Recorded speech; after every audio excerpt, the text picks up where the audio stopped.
ॐ अये जगदम्ब मदम्ब कदम्ब वनप्रियवासिनि हासरते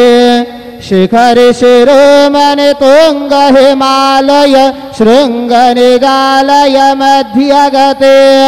मधु मधुरे मधुकैटभभञ्जनि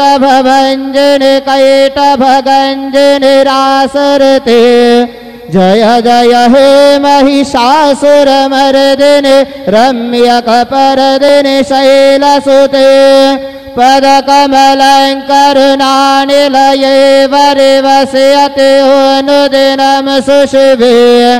अये कमले कमलानिलये कमलानिलयः सकथन्न भवे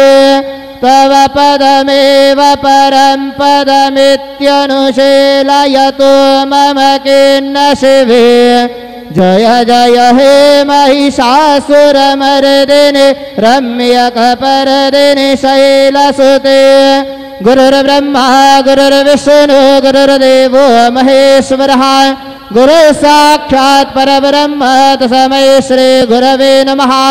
सद्गुरु साईनाथ देवताभ्यो नमः प्रातः पूजनार्थे गन्धाक्षतपुष्पैः सम्पूज्य अथ धूपः वनस्पतिर्सोद्भूतो गन्धाढ्यो गन्धोत्तमः आग्रे सर्वदेवानां धूपोऽयं प्रतिगृह्यताम् धूपमाख्रापयामि साज्यं च वर्तसंयुक्तं वह्निना योजितं मया दीपं गृहाण देवेश त्रैलोक्यतिमिरापः दीपं दर्शयामि दीपानान्तरेण उपहारनैवेद्यं निवेदयामि